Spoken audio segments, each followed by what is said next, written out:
10 subtle movie details you missed that are gonna blow your mind. Number 10. Vincent Vega's always on the toilet. Quentin Tarantino's become renowned for his unique style through films such as Reservoir Dogs, Kill Bill, and Django Unchained. But one of his most critically acclaimed films is, without a doubt, Pulp Fiction. After all, it's the movie that he won his first screenplay Oscar for in 1994. It's no surprise that a director who tackles the subject matters that he does includes details that would be missed by casual observers, except for those who have a detailed understanding of the types of characters being portrayed. In Pulp Fiction, you'd likely have noticed that Vincent Vega, played by John Travolta, is often seen on the toilet. Rather than being a fan of spicy food, there's a darker reason for this. The movie is, of course, full of drug use, blood, and gore. But one side effect of regular heroin usage is constipation, which causes users to be in the bathroom lots and, as is the case of Vega, make sure they have something to do, like reading a book, to pass the time. I guess these days he'd be playing Candy Crush on his smartphone.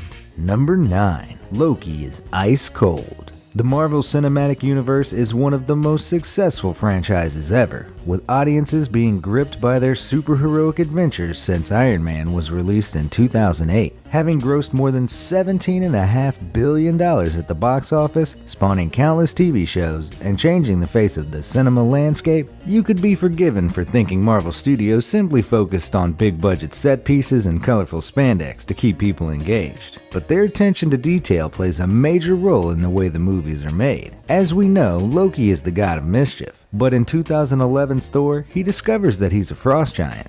The following year in the Avengers, he has been captured and being held in an isolation security cell. If you look at the footage, you'll notice something very clever that's never directly mentioned in the movie. To the bottom right of the screen is the feed from a heat camera, and as you'll see, Loki shows up as completely devoid of temperature, just what you'd expect from a frost giant. Number 8. Peter Parker needs a strong focus.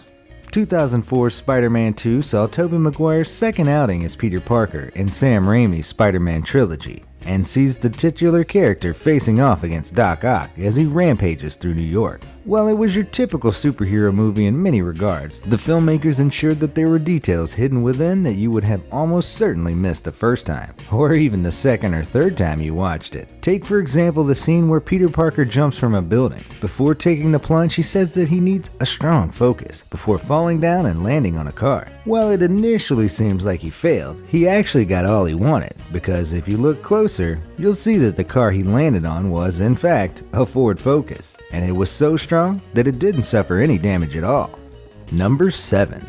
Faramir takes Samwise and Frodo to Osgiliath. Peter Jackson's Lord of the Rings trilogy took its place in cinema history for both the scale of the production and the detail to which Tolkien's creation was realized. Dedicated fans will notice subtle details throughout the films, such as in the Fellowship of the Ring, Legolas can walk on the snow while the rest have to trudge through it, as he has a light step because he's an elf. These movies are, of course, full of references and hidden details, but one of the smartest can be found in The Two Towers. In it, you'll remember Faramir takes Samwise and Frodo to Osgiliath. When they get there, Samwise says that he and Frodo shouldn't be there. On the face of it, you may think this is a line to show his nervousness at where they had ended up, but it's actually a reference to the source text. In the books, the hobbits never go to Osgiliath, and it was something only added in for the movies to help move the narrative along. Nonetheless, being such a stickler for detail, Peter Jackson made sure he referenced this in the movie to keep the Tolkien fans on side. Another interesting factoid you may not have noticed is that in the same film, the orc blacksmiths and Isengard were played by the real blacksmiths who made the armor and weapons for the film. Now that's dedication to make sure they swing the hammer properly. Number 6. The Polar Express Christmas Tree. When Christmas comes around every year, it's time to bring out the classic movies that get you in the mood. One of the most popular animated movies in recent times was 2004's The Polar Express, which was based on the book of the same name. In animations, every single element you see on screen is purposefully put there.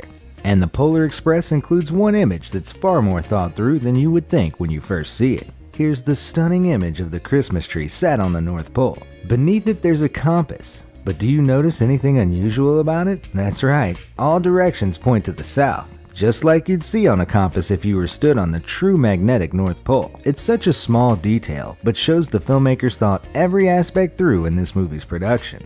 Number 5. Truman's Vitamins. The Truman Show sees Jim Carrey taking on the role of the lead character whose entire life is broadcast on television from a giant film set housed within a dome. The concept of the movie arguably spawned the reality TV era, gave Carrey an opportunity to show a completely different side to his acting ability, and there's even a psychiatric disorder named after it, called the Truman Show delusion, for people who come to believe that their lives are the subjects of TV shows. The Truman Show is full of glorious details. The travel agent, for example, is seen wearing a makeup bib, clearly having had to quickly get ready because of his unexpected visit to book a trip. Also, the moon is briefly illuminated by the lighting, hinting that it's much closer than it should be. By far the neatest addition, though, was the bottle of vitamin D pills that can be seen in Truman's kitchen. Living life in a dome would mean he's never exposed to sunlight, so it would be necessary for him to absorb the vitamins through other means. Otherwise, he would have developed rickets. Number 4. Peter Quill's implant. Guardians of the Galaxy was a surprise addition to the Marvel Universe when it released in 2014, introducing us to the exploits of Peter Quill and his ragtag crew in a welcome departure from typical superhero movies. There's one question you may have asked yourself though. How the heck is it that a human taken from Earth was able to understand all of these alien languages? The answer was actually snuck into the movie, in the sequence that shows Peter's rap sheet. It shows his name, the planet he originated from, the number of limbs he has, and at the bottom states that he has a translator implant in his neck. While the heroes in the Marvel Universe certainly wield awesome powers, it seems the language barrier is one yet to be overcome without technological help. Number 3. Bruce the Shark Cries. Pixar has been responsible for single-handedly changing the face of animated movies, paving the way for the shift from cel-shaded films to ones using computer-generated 3D imagery. It's not just the creative technology that underpins their success, of course, as they write some of the most evocative screenplays in the industry. Finding Nemo is no exception and is the favorite Pixar movie for many people. Watching Nemo and his family struggle to find each other takes them across the oceans of the world, and the detail is stunning. It's not just the main characters with depth though, as there's a scene with Bruce the Shark that stands out in particular. He starts to cry when he mentions that he's never met his father. Which would be true. The thing is, no sharks ever meet their fathers. Male sharks' role in procreation is limited to the initial contact with their mate, and then they swim off to try their luck all over again. It probably explains how Bruce ended up the way he was, having grown up without a male role model. It gets darker though. In The Incredibles, in Bob Parr's home office, there's a photo from a fishing trip where it appears he caught Bruce, or maybe Bruce's father. We may never know the truth. Number 2. The Cornfield. Christopher Nolan's Interstellar was released in 2014 and saw Matthew McConaughey and Anne Hathaway leading a group of astronauts through a wormhole. Nolan is known for his attention to detail in his movies, and there's one scene in particular that took this obsession to a new level. In this scene on the water planet, you can hear the soundtrack in the background prominently ticking.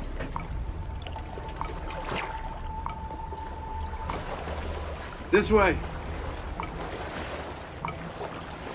The song, masterfully created by Hans Zimmer, takes note of Einstein's law of time warps, that time slows down on heavier objects like Miller's planet. That means, as they mentioned in the movie, every hour on the planet is roughly 7 years in Earth time. Doing some maths, you'll realize that the ticks in the film happen every 1.25 seconds.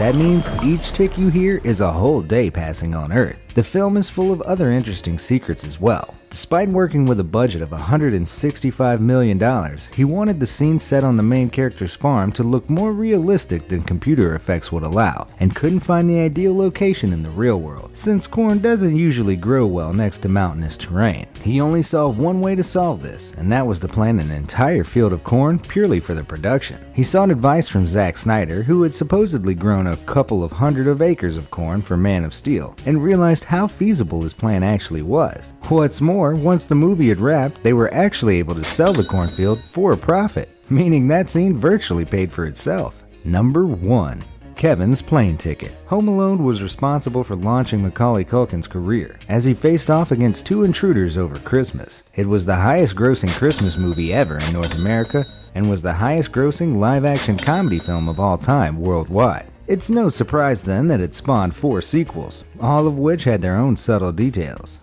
In the second movie, for example, you'll notice Marv has a good eye for hats, as he thought he caught Kevin because the kid wore the same hat as Kevin did in the first movie. But let's bring it back to the first movie. The story sees Kevin remaining home while his family went on holiday to Paris, and they only realized he was missing by the time it was way too late. But why didn't they notice his absence when they presented their tickets at the boarding gate? The answer to this burning question for many fans is shown earlier in the movie. Kevin had spilt milk all over the passports and tickets, and along with the mess from cleaning up, his father threw a ticket with the name Kevin written on it into the trash. It seems Kevin was always destined to miss the flight.